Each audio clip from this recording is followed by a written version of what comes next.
ஆண்டவருடைய நாம மகிமைப்படுவதாக. அன்பானவர்களே, இன்றைய வார்த்தைக்கு உங்கள் அன்புடன் வரவேற்கிறேன். இன்றைய தியானத்துக்காக 2 கொரிந்தியர் 9வது அதிகாரம் 15வது வசனத்தை வாசிக்க கேட்போம். தேவன் அருளிய சொல்லி முடியாத ஈவுக்காக அவருக்கு ஸ்தோத்திரம். நம்முடைய தேவன் செயல்களில் மகத்துவமானவராயிருக்கிறார். இந்த வசனம் சொல்லுகின்றதை பாருங்கள்.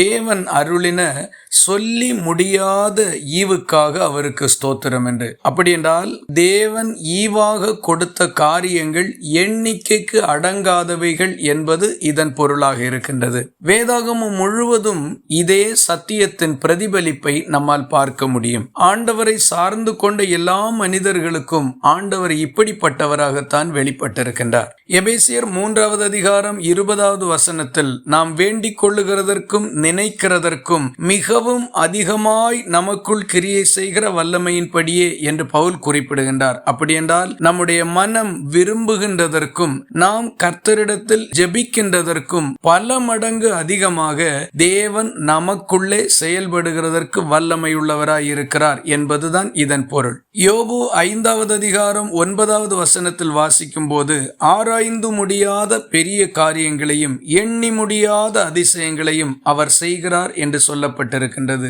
அப்படி என்றால் தேவன் செய்கின்ற காரியங்கள் எப்படிப்பட்டவை, அது எப்படி நடந்திருக்கின்றது, அது எப்படி செயல்பட்டிருக்கின்றது என்கிறதை எந்த மனுஷனாலும் ஆராய்ந்து பார்க்க முடியாமல் இருக்கின்றது. அதுபோல எண்ணி எண்ணி முடியாத அதிசயங்களையும் அவர் செய்திருக்கின்றார். இன்னும் யோபுவின் புஸ்தகத்தில் சொல்லும் பொழுது நான் கிரகிக்க கூடாத பெரிய காரியங்களை அவர் செய்கிறார் என்றும் குறிப்பிடப்பட்டிருக்கின்றது. நான் சிந்தித்து யோசித்து பார்த்தாலும் விடை கண்டுபிடிக்க முடியாத அளவுக்கு ஆண்டவர் மேன்மையான காரியங்களை செய்கிறார் என்று குறிப்பிடப்பட்டிருக்கின்றது. பாருங்கள், இந்த வசனங்கள் எல்லாமே பொதுவாக நமக்கு சொல்லுகின்ற காரியம் தேவனுடைய செயல்கள் மேலானது. அது நாம் நினைக்கிறதை விட மேலானது, நாம் விரும்புகிறதை விட மேலானது, நாம் ஜெபிக்கிறதை விட மேலானது. வாழ்நாள் முழுவதும் எண்ணி பார்த்தாலும் எண்ணிக்கைக்கு அடங்காத அளவுக்கு அதிகமாயிருக்கின்றது. யோசித்து ஆராய்ந்து பார்த்தாலும் ஆழம் கண்டுபிடிக்க முடியாத அளவுக்கு மேன்மையாயிருக்கிறது. இப்படிப்பட்ட காரியங்களை செய்கிற கர்த்தர் எத்தனை பெரியவராக இருப்பார். அன்பானவர்களே, உங்கள் வாழ்க்கையிலேயும் இதே போல கர்த்தர் செயல்படுகிறதற்கு விருப்பமுள்ளவராய் இருக்கிறார். அதனால் தான் வேதத்தில் இவைகள் எழுதப்பட்டிருக்கின்றது. கர்த்தருடைய வார்த்தைகளை நம்புங்கள், அவரிடத்தில் உங்கள் விசுவாசத்தை ஆழமாக வேரூன்றச் செய்யுங்கள். இப்படிப்பட்ட மேலானவைகளை நீங்களும் அனுபவிக்க முடியும். இந்த வார்த்தைகள் இந்த நாள் முழுவதும் உங்களுக்கு ஒரு ஆசீர்வாதமாய் இருப்பதாக. ஜெபிக்கலாமா?